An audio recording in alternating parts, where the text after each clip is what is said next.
बोलो न्यायाम्भो निधि जंगम युग प्रधान श्रीमद विद्यानंद सुरेश्वर जी महाराज की जय।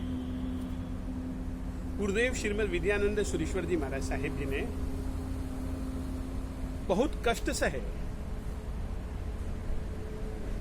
कष्टों को सहन करते हुए सचमुच में दिल को दुख होना स्वाभाविक है। यह एक प्रकार से सामान्य मानवीय वृत्ति है। इसीलिए यदि कोई भी व्यक्ति किसी की निंदा करता है, उसको पता लगता है तो उसके ऊपर वह गुस्सा करता है। परंतु साधु का यह धर्म नहीं है। जैन साधु के लिए एक विशेषण है क्षमा श्रवण। सचमुच में यह विशेषण नहीं बल्कि यह साधुता है। क्षमा के लिए जो श्रम करे उसका नाम क्षमा श्रवण। श्रवण के लिए जो यति धर्म है, 10 प्रकार के यति धर्मों में से भी क्षमा, मार्दव, आर्जव, शौच, सत्य, संयम, तप, त्याग, आकिंचन्य और ब्रह्मचर्य, इस प्रकार से जो 10 प्रकार के यति धर्म का पालन करता है उसको श्रवण साधु कहा जाता है।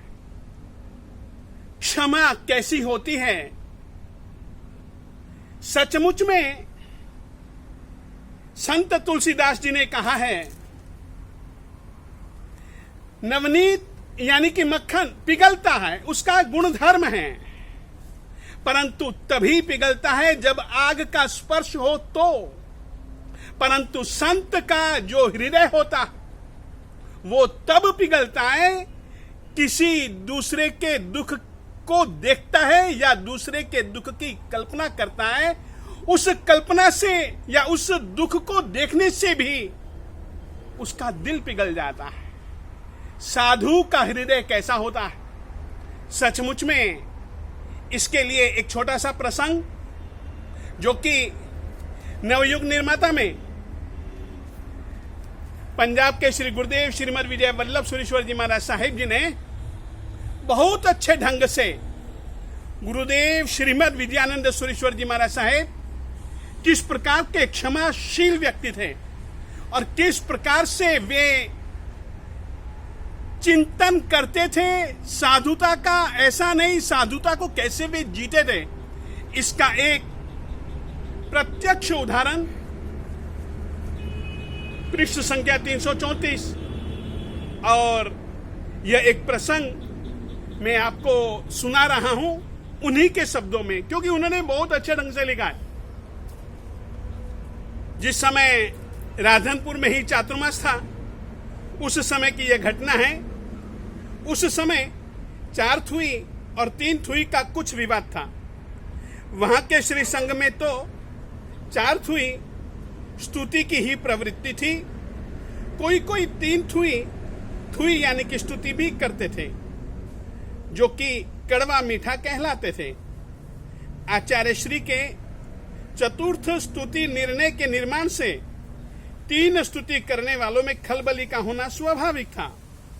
इसीलिए किसी सिरफिरे ने आचार्य श्री के परोक्ष में इसी विषय को लेकर के आचार्य श्री का कुछ अवर्णवाद करना आरंभ किया। अवर्णवाद यानी कि निंदा, अवर्णवाद करना आरंभ किया, जो कि राधनपुर के श्री संघ को बहुत अखरा।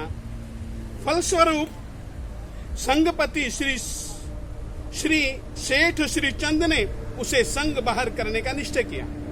जब यह खबर आचार्य श्री के कर्ण गोचर गई, यानी कि आचार्य श्री जी ने जब अपने कानों से सुनी, तो उन्होंने नगर सेठ श्रीचंद भाई को बुलाकर कहा कि अमुक व्यक्ति के लिए आपने संघ बाहर करने का जो निश्चय किया है वह अनुचित है, उसे छोड़ देना चाहिए। निंदा करने वाले को निंदा का फल मिलेगा और स्तुति करने वाला स्तुति के फल का भागी होगा। आगे का वाक्य तो बहुत महत्वपूर्ण है। साधु के लिए तो दोनों ही बराबर हैं। इसलिए हमारे निमित्त से किसी के मन को आघात पहुंचे ऐसा काम हरगिज पसंद नहीं। आप लोग इस संग सत्ता का यहां उपयोग न करें। हम उस व्यक्ति को संग बाहर करना न्यायोचित नहीं समझते। यदि आप लोग उसे संग बाहर करेंगे तो हमारी आत्मा को बहुत कष्ट पहुंचेगा।